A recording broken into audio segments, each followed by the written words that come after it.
Hello, it's Mark Leslie coming at you with Free Friday Frights. It is Friday, August something or other, and I can't remember what day it is, but that's okay. You know it's Friday, and I know it's Friday, and I know I'm scared because I was just inside the Albion Hotel, and I was talking to the bartender about some of the ghosts at the Albion Hotel.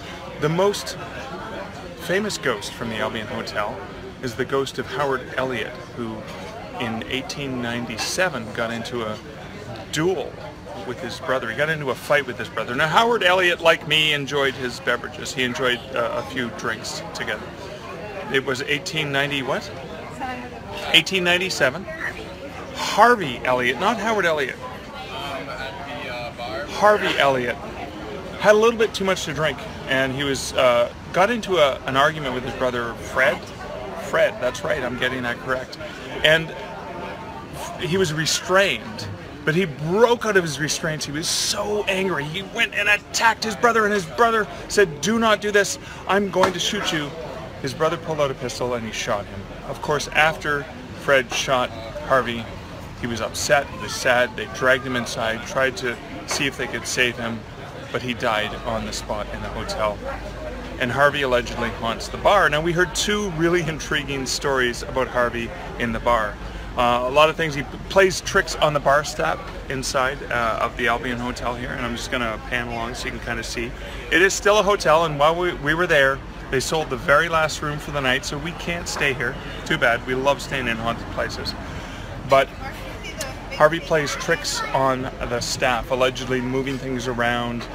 We saw, and I think Harvey is a craft beer lover, we saw that the Budweiser light taps were really filled with oxygen and overflowing with foam, which really suggested they should have ordered an actual good beer. So we think Harvey's one of us.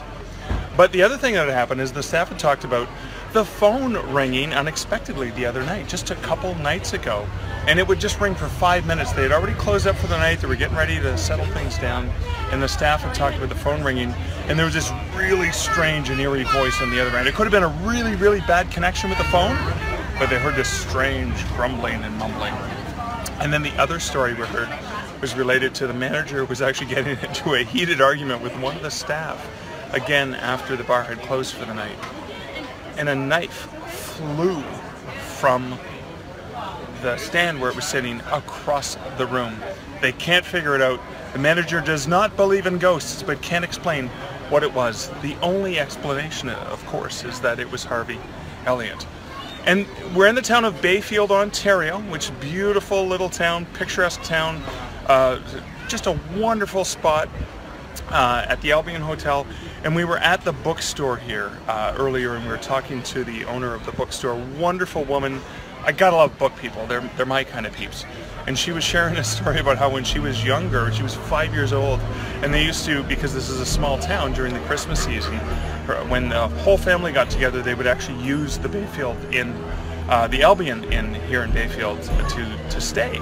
And she woke up screaming in the middle of the night because she saw this woman sitting in her room, this old bonnet, this long dress, sitting in the room looking at her, screamed aloud, and her mom said, no, it's just a pile of clothes on the chair.